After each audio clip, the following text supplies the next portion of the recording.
Welcome to E-Bible Fellowship's Evening Bible Studies in the Book of Genesis.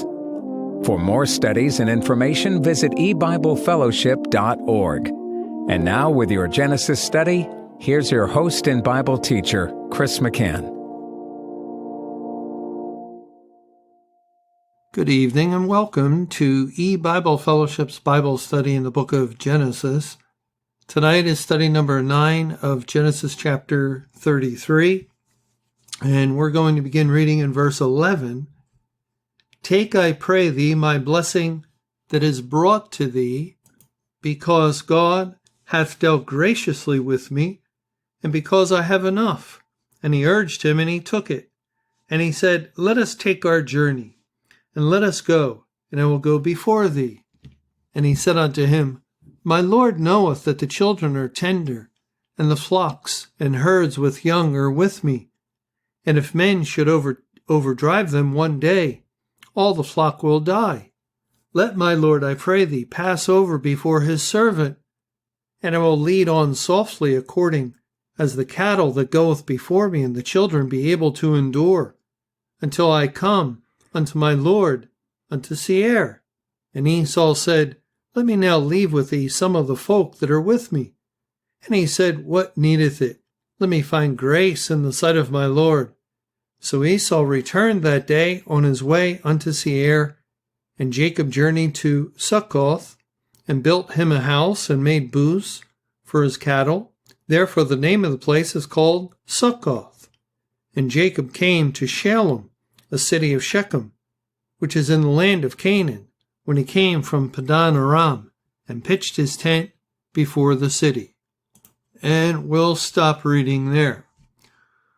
Okay, in our last study, we were discussing verse 11 and how Jacob urged Esau to take of the present, which was the offering, the animals he had sent before, and Jacob refused for a bit, but Jacob urged him, pressed him, and we read he took it. And we compared this with Naaman, who had his leprosy cleansed, who also urged a blessing to be given to Elisha, and Elisha refused it. And we saw that relationship between Naaman and Elisha was picturing the believer, the elect child of God, cleansed from sin, and their relationship to the Lord Jesus. While the picture here, the spiritual picture in Genesis 33 between the twin brothers, Jacob and Esau, is that Jacob is a type of Christ, Esau a picture of the law, and the law has its demands, and in order for grace to be bestowed upon the people of God, the people of Christ, his bride, his children, there must be a receiving of the present. There must be a receiving of the blessing of really the payment for sin that the Lord Jesus made at the foundation of the world. And so that's why Jacob is insisting, and that's why finally Esau takes the gifts. He takes the offering that had been offered up, the atonement which has appeased him. Well, then it goes on to say in verse 12, and he said, Let us take our journey, and let us go, and I will go before thee. And this is Esau who is speaking, and Esau is saying to Jacob, I'm going to go with you, with his 400 men, and I will actually go before you, and you will follow. And this is not what Jacob wanted to hear. Of course, historically, we understand it perfectly.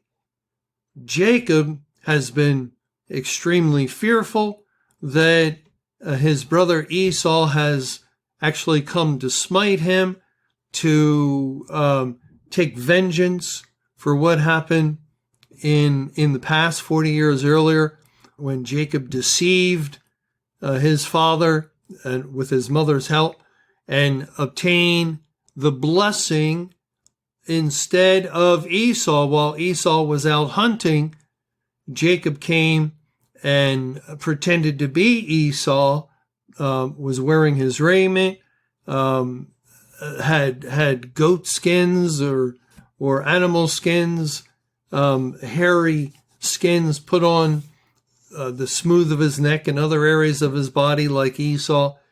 And his father was fooled, and he did receive the blessing. Well, historically, Jacob just is thrilled that his brother Esau did not come to kill him and has not smitten him, but has been pleased to see him and has accepted of the animal presents, the droves that he sent. All this has worked out well, but he still would much rather to go on alone. He does not want to go with Esau. And that's very clear historically, because he senses danger as long as he is with him.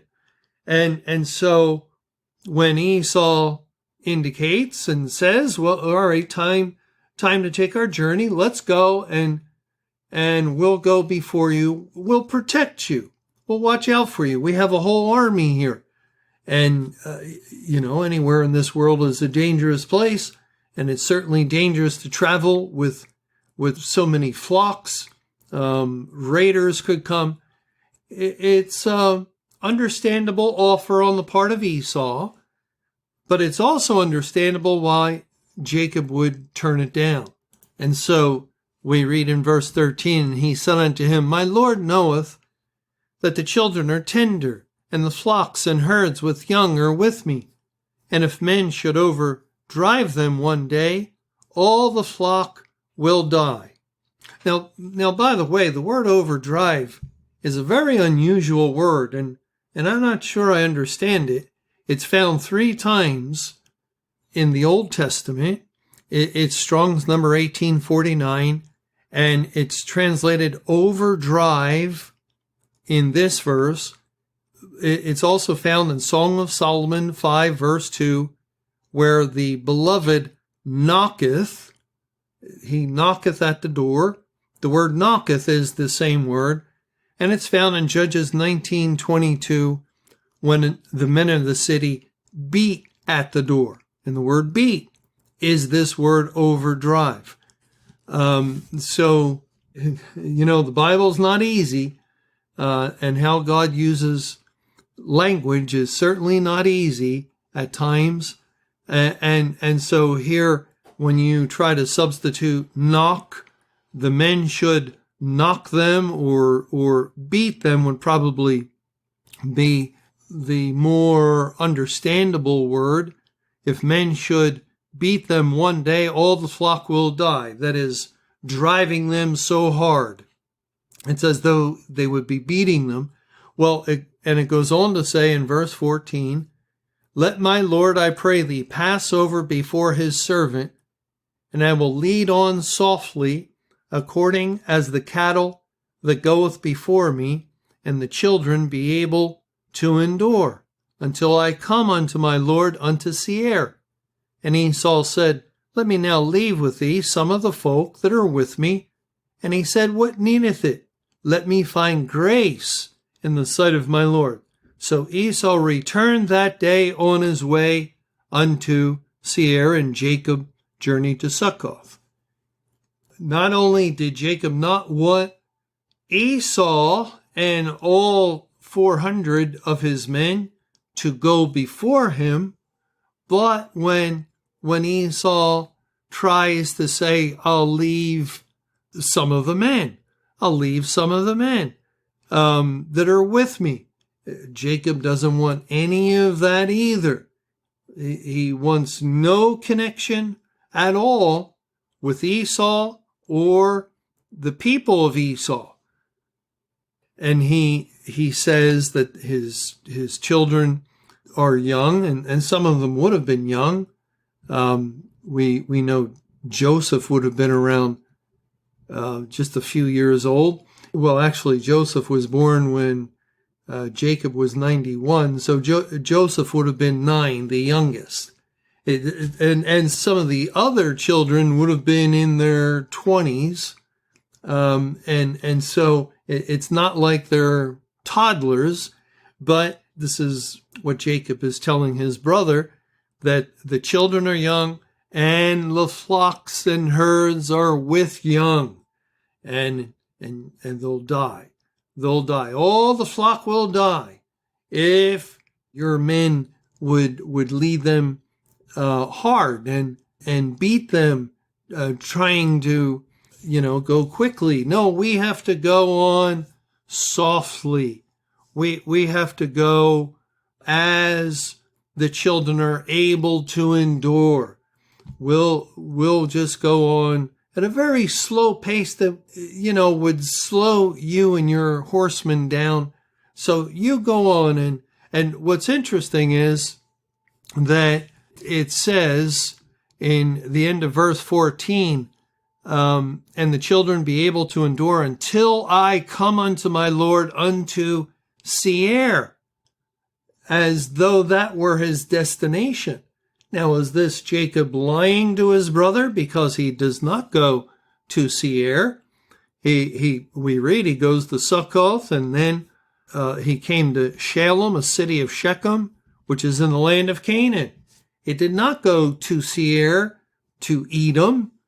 And what was he lying? Well, that's historically, it could be. We know Jacob had a problem with the truth at times, but more than likely would have a spiritual picture, as Seir identifies with the law. It identifies with the commandments of God. And we'll see that's the spiritual reason. Historically, it's fine. We get the overall picture, and it's understandable why Jacob did not want to follow his brother or have any of the men of his brother in his camp. But spiritually, it was actually necessary. It was needful that Esau not lead the way. Why? Well, what does it make us think of when we understand that Esau represents the law? And keep in mind, Jacob has come out of Haran. He has his brides, his children, his flocks, as Israel will one day come out of the land of Egypt with all the people of Israel in a great deliverance. Jacob has experienced that deliverance from Haran. And when Israel came out of Egypt, who would lead them? Moses. Moses would lead them through the wilderness. And how long would they travel through the wilderness? 40 years. Well, now this is the 40th year that Jacob had been in Haran. He's coming out and he's headed for the land of Canaan, exactly the destination of the Israelites when they will come out of Egypt. They're going to the land of Canaan. And so we find, and it'll help us to understand Esau if we take a look at Moses and the Bible's language that would not permit Moses to lead them over the river Jordan into the promised land. Let's go to Numbers chapter 20, Numbers 20, and we read starting in verse 9, and Moses took the rod from before Jehovah as he commanded him. And Moses and Aaron gathered the congregation together before the rock. And he said unto them, Hear now, ye rebels, must we fetch you water out of this rock? And Moses lifted up his hand, and with his rod he smote the rock twice, and the water came out abundantly, and the congregation drank, and their beast also. And Jehovah spake unto Moses and Aaron, Because ye believe me not, to sanctify me in the eyes of the children of Israel, therefore ye shall not bring this congregation into the land which I have given them. This is the situation when God told Moses to speak to the rock, and he smote the rock twice or a second time. And because of this, God tells Moses, Because ye believe me not, to sanctify me in the eyes of the children of Israel, therefore ye shall not bring this congregation into the land which I have given them. Thank you for joining us for E-Bible Fellowship's Evening Bible Studies with your host and Bible teacher, Chris McCann. For more studies and information, visit our website at www.ebiblefellowship.org. Until our next Bible study, may the Lord's perfect will be done.